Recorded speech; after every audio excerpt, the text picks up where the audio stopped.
বাংলায় কাজের অভাব, বাংলায় কাজ পাচ্ছেন না, চুরি দুর্নীতি মমতা বন্দ্যোপাধ্যায় আনলিমিটেড করেছেন।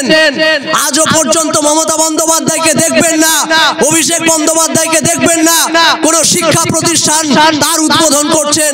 আজ পর্যন্ত দেখতে পাবেন না কোন কলকারখানা, কোন শিল্পমন্ত্রীকে নিয়ে, কোন আমলাদেরকে নিয়ে দাঁড়িয়ে তিনি কলকারখানার মানে ফিতে কাটছেন।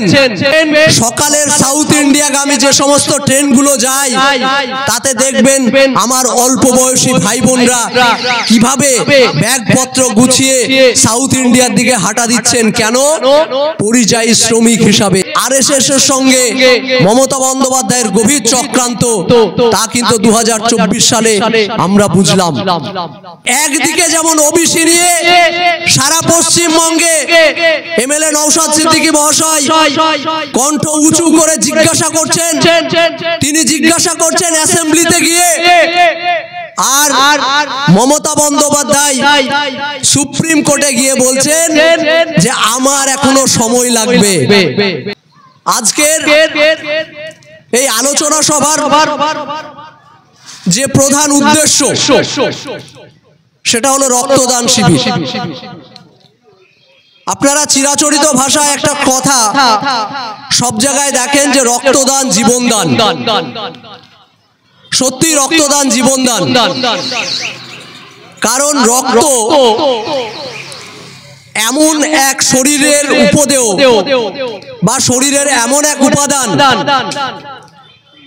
যা স্বাভাবিকভাবেই বাইরে কোনো কলকারখানা, কোনো ল্যাবরেটরি বা কোথাও উৎপন্ন বা উৎপাদন করা যায় না, যা শুধুমাত্র তৈরি হয় মানুষের শরীরে এবং যার শেষ গন্তব্য হয় মানুষের শরীর, এবং যার ফলে একটা মুমূর্ষ মানুষকে, একটা মৃত্যু কোলে যে মানুষটা ঢলে যাচ্ছেন সেই মানুষটাকে সেই অবস্থা থেকে বাঁচিয়ে নিয়ে এসে জীবন দান করা যায়। তাই আজ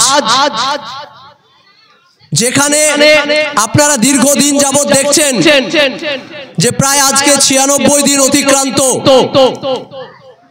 তিলোত্তমার বিচার এখনো হয়নি, যে রক্তবিন্দু এই বর্বরচিত তৃণমূল সরকারের কিছু পোষ্য, যারা আমার বোন তিলোত্তমার চোখ দিয়ে বার করে দিয়েছিল, সারা পশ্চিমবঙ্গের বুকে পীরজাদা নওশাদ সিদ্দিকীর নেতৃত্বে আমাদের এই রক্তদান শিবির, যে শাসক তারা রক্ত একজন মানুষকে অত্যাচারের মাধ্যমে চোখ দিয়ে বার করে দেয়, সেই রক্ত মানুষের শরীর থেকে স্বাভাবিকভাবে মানুষের স্বেচ্ছায় আমাদের এই কর্মসূচি, যে রক্তের মাধ্যমে আমরা মানুষকে নতুনভাবে জীবন দান করতে পারব। তো যাই, এই মহৎ কাজে যারা এখনো পর্যন্ত অংশগ্রহণ করেছেন তাদের সকলকে অভিনন্দন। একটা বিষয় একটু আগে শামসুল স্যার বলছিলেন ওবিসি সম্বন্ধে বিস্তারিত, আমি জাস্ট একটু ধরিয়ে দেওয়ার চেষ্টা করব। বেশ কিছুদিন আগে তখন নির্বাচনী প্রচার চলছে, ঠিক সেই দিন ব্রজলাল চকে আমাদের একটা সভা ছিল, রাজনৈতিক সভা। এমত অবস্থায় আমাদের কাছে একটা খবর আসে যে রাজ্যে জাস্টিস তপব্রত চক্রবর্তীর ডিভিশন বেঞ্চ 2011 সালে রেজিস্টার্ড একটা মামলায় ওবিসি ক্যান্সেল করে দিয়েছেন। অর্থাৎ আমরা যোগ্য চাকরি প্রার্থী বা চাকরি ছাড়াও স্কলারশিপ থেকে শুরু করে বিভিন্ন কলেজে ভর্তি প্রক্রিয়া থেকে শুরু করে প্রতিটা ক্ষেত্রে যে ওবিসি সুযোগ সুবিধাগুলো পাচ্ছিলাম সেই সুযোগ সুবিধাগুলো বন্ধ হয়ে গেল।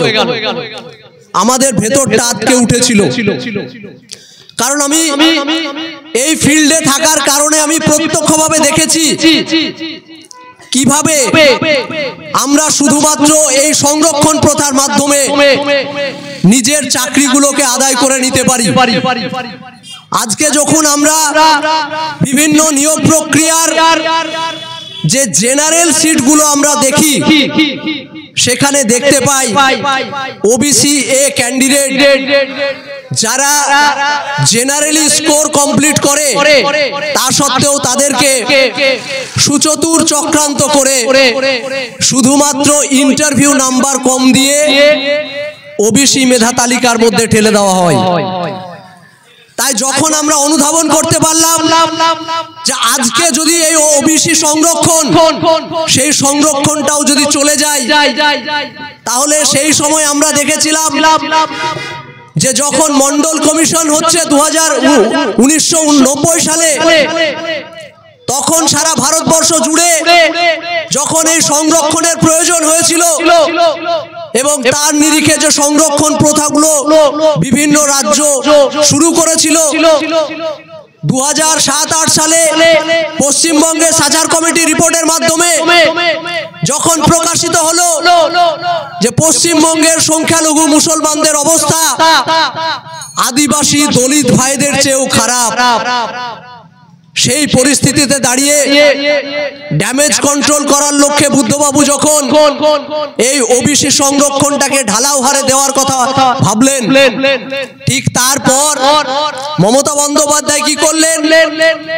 মমতা বন্দ্যোপাধ্যায় যেমন ভাবে প্রতিটা ক্ষেত্রে তার স্বৈরাচারী স্বেচ্ছাচারিতার পরিচয় দেয়, অনুরূপ ভাবে এই ওবিসি ব্যাকওয়ার্ড ক্লাস কমিশনকে পুরোপুরি বৃদ্ধাঙ্গুলি দেখিয়ে সম্পূর্ণভাবে গায়ের জোরে কোন রকম কোন নিয়ম না মেনেই ইচ্ছা মতো ঢালাও হারে ওবিসি তিনি দিলেন। কিন্তু আমাদের বলার উদ্দেশ্য এটা নয়, বলার উদ্দেশ্য যে আপনি দিয়েছিলেন ঠিক আছে, কিন্তু আপনি দেওয়ার পশ্চাতে একটা গভীর চক্রান্ত রেখে দিয়েছেন। কারণ আপনি তো আরএসএস নির্বাচিত সিএম, তাই আপনার সেদিনের চক্রান্ত আমরা বুঝতে পারিনি। আমরা ভেবেছিলাম যে আপনি মনে হয় সত্যি আমাদের মসিহা, তাই আপনাকে বাংলার সংখ্যালঘুরা ঢালাও হারে ভোট দিয়ে নির্বাচন করেছিলেন বারংবার।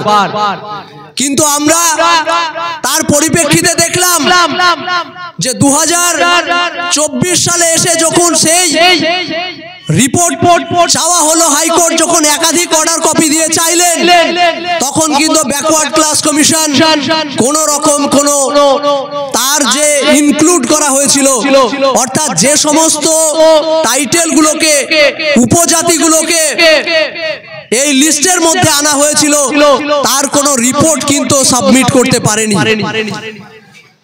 এই যে আরএসএস এর সঙ্গে মমতা বন্দ্যোপাধ্যায়ের গভীর চক্রান্ত, তা কিন্তু 2024 সালে আমরা বুঝলাম। তারপরেও আজও পর্যন্ত আপনারা দেখছেন যে একদিকে যেমন ওবিসি নিয়ে সারা পশ্চিমবঙ্গে এমএলএ নওশাদ সিদ্দিকী মহাশয় কণ্ঠ উঁচু করে জিজ্ঞাসা করছেন, তিনি জিজ্ঞাসা করছেন অ্যাসেম্বলিতে গিয়ে, আর মমতা বন্দ্যোপাধ্যায় সুপ্রিম কোর্টে গিয়ে বলছেন যে আমার এখনো সময় লাগবে। আমরা চাইলাম যে শুধুমাত্র মানুষের সম্মুখে বললে হবে না, প্রকৃত পরিস্থিতিটা কি আমরা কোর্টে গিয়েও দেখতে চাই। তাই পীরজাদা নওশাদ সিদ্দিকী মহাশয় নিজে ওবিসি নিয়ে স্বতঃপ্রণোদিতভাবে নিজে সুপ্রিম কোর্ট গেলেন যে না, প্রকৃত পরিস্থিতিটা কি, আরএসএস এবং তৃণমূল মিলে কি চক্রান্ত করছে সংখ্যালঘু মুসলমানদের উপর, সেই বিষয়টা প্রকৃতভাবে জানার প্রয়োজন আছে। তিনি স্বতঃপ্রণোদিতভাবে এই মামলায় সংযুক্ত হলেন। আর আজকে আমরা দেখতে পাচ্ছি প্রতিটা সপ্তাহে যখন ওবিসি মামলা হেয়ারিং আসছে, উনি বলছেন আমার এখনো সময় লাগবে। কপিল সিব্বাল বলছেন এখনো রিপোর্ট তৈরি করতে পারিনি, অর্থাৎ এই রিপোর্ট আজও পর্যন্ত তৈরি হয়নি, আর এই রিপোর্ট তৈরি হবেও না। কারণ আপনি তো চক্রান্ত করেছেন আরএসএস এর আরএসএস সঙ্গে বসে আপনি তো সেই বীজটা বপন করেছিলেন 2011 সালে, যার গাছ হিসাবে আজ প্রতিফলিত হয়েছে 2024-এ এসে যে ওবিসি সংরক্ষণ ক্যান্সেল করা হয়েছে।